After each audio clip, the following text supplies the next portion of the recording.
absolutely fascinating there, where at one level it feels like we can now be blind to titles and all other factors, and it's just about the capabilities. And then at another level, I worry that we're kind of locked into the networks or the relationships and hierarchies that we had the day things locked down, in the case of people who are having to work remotely. Do you think that there's elements of both that we're going to have to try and acknowledge and work through, or are there other things that I'm forgetting about entirely there? Yeah, so Ryan, I'll just continue that answer. We have done things remotely that were believed couldn't happen.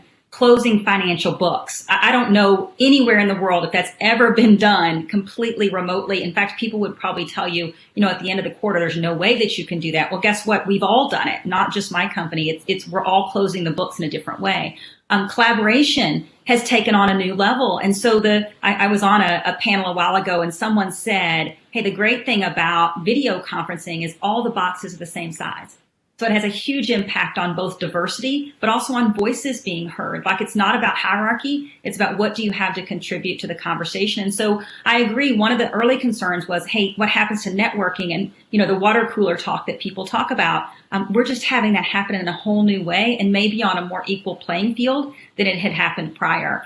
We did to do some research that I was sharing with you prior to this call, Ryan, around this is showing up differently across generations. We surveyed 8,000 workers around the world to understand what they wanted from the future of work. And by generation, there's some differences. And so the Gen Zs of the world are most positive about coming back into the workplace. And one of the primary drivers is they leverage it for networking and for friendships. And whereas you have boomers and Gen Xs that are more for the separation of work and home, and that's been a little bit of a challenge in this environment. And you have millennials that are most of the young parents that really are happy about working remotely because it lets them flex their home life and their work life and truly bring it together as one life. So we are seeing some differences across generation. But for the most part, we've seen collaboration, networking done in a whole different way actually achieve some new levels of success.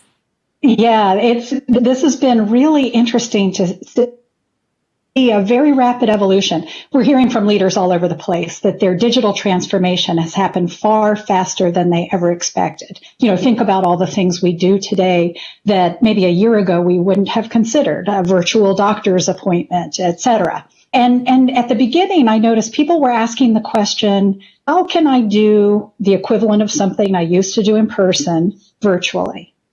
But there's another layer of question to ask, which is, what can I do now that I could never do before? And I'll give you an example. We used to send technicians out in a group, a project team, to support a power plant that was made through a massive maintenance outage. A group of people would descend, they would work together side by side to get through whatever diagnosis and then repairs that needed to be done. Well, now what we can do is send in a very small team equipped with some virtual reality technology.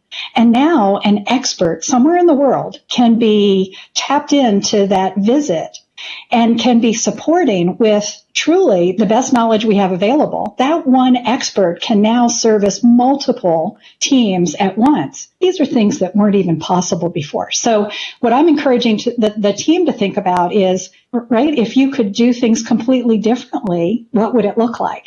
And, we don't need to just think in terms of how can I do something that I used to do in person. Now, just finally, on the subject of networking, I do think we have to be very conscious of it and intentional. I'm really encouraging people on my team to not hesitate to give me a text, do a ping, the equivalent of a walk by, dropping by the office. And then in reverse, I'm reaching out. I've started scheduling one-on-one meetings with employees all across the organization. They're called Tell Me Anything meetings. Hey, here's a half hour. Let's get together and I just want to hear what's on your mind. Because I think right now feeling connected may be one of the most important things we need.